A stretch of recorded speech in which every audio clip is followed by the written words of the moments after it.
क्या समुच्चय के माध्यिका और बहुलक क्या है? माध्यिका जो होती है वो बिल्कुल मध्य में आने वाली संख्या होती है, मतलब मिडिल वैल्यू होती है, बीच में जो संख्या आती है उसको हम माध्यिका कहते हैं। जबकि जो बहुलक होता है वो वह संख्या होती है जो सबसे ज़्यादा बार रिपीट होती है।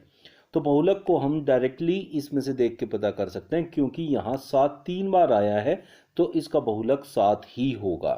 तो ये वाला आंसर आपका नहीं होगा, इसको हम नहीं देखेंगे।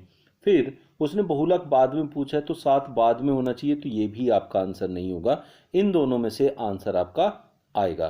तो वैसे आंसर देखा जाए तो डी ही हो जाएगा, क्योंकि इसमें जो माध्यिका आएगी वो 7 तो नहीं आने वाली। तो आपका आंसर आ जाएगा। लेकिन हम निकालेंगे कैसे, माध्यिका को कैसे निकाला जाता है? उसके लिए जितनी भी आपको संख्या दी हुई है उनको एक इंक्रीजिंग या डिक्रीजिंग ऑर्डर में आप लगा लेंगे। इंक्रीजिंग ऑर्डर में लगा लेते हैं, मतलब बढ़ते क्रम में लगा लेते हैं। तो 7 7 और 7 ये तीनों आएंगे।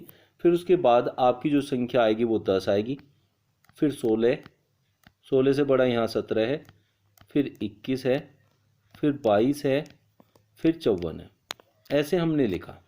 अब इसके बाद हम देखेंगे संख्याएं कितनी हैं यहाँ पर।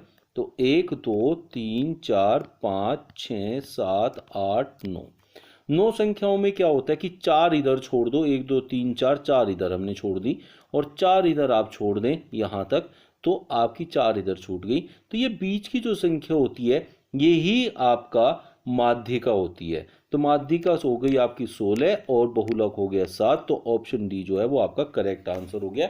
ये हमने आंसर पहले भी निकाल लिया था, लेकिन ऐसे करेंगे तो बिल्कुल एक्यूरेट आ जाएगा। निम्नलिखित संख्याओं के समुच्चय के माध्य और माध्यिका का गुणनफल क्या है? अब हमें फिर से इसका माध्य और माध्यिका निकालना है, लेकिन उन्हें निकालने के बाद उनका गुणनफल भी करना है। फिर से हम वही काम करेंगे कि हम इनको बढ़ते क्रम में या घटते क्रम में इनको अरेंज कर लेंगे। तो सबसे पहले हम 70 लिख लेते हैं। सबसे छोटी संख्या इसमें 70 है, माफ कीजिए 57 है। फिर 70 है, 57 हो गया, 70 हो गया, तो फिर 87 है। फिर इसके बाद 98 है, 98 के बाद यहाँ 120 है। फिर 154 है। फिर 212 है। अब आप यहाँ देखें कि आपको इसका माध्यिका निकालनी हो तो माध्यिका क्या होती है? बीच वाली संख्या।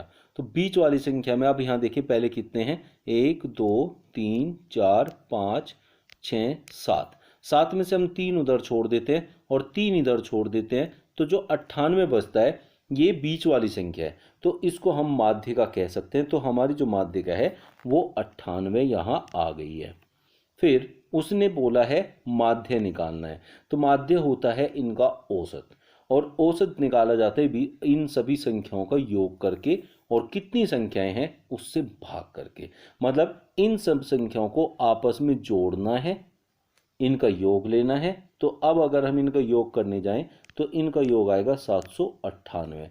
और ये कितनी संख्याएं हैं, नंबर काउंटिंग गिनती करके कितने नंबर बनते हैं उससे इसको भाग करना है। तो 1 2 3 4 5 6 7, 7 से मैं से भाग कर देता हूँ। 7 एकम 7, 7 एकम 7, 28 बचेगा, 7 चौक 28। अब उसने कहा है इन दोनों की मल्टीप्लाई करके आपके पास क्या आने वाला है। आप ये देखें इकाई अंक और इकाई अंक की मल्टीप्लाई करके इकाई अंक आता है। तो 8 चौक 32, तो इसका इकाई अंक 2 आएगा, जो कि सिर्फ एक ही ऑप्शन में दिया है और वो है ऑप्शन ए। तो ये आपका करेक्ट आंसर है। तो बाकी ऑप्शंस को देखने या इसकी पूरी मल्टीप्लाई करने की जरूरत नहीं है।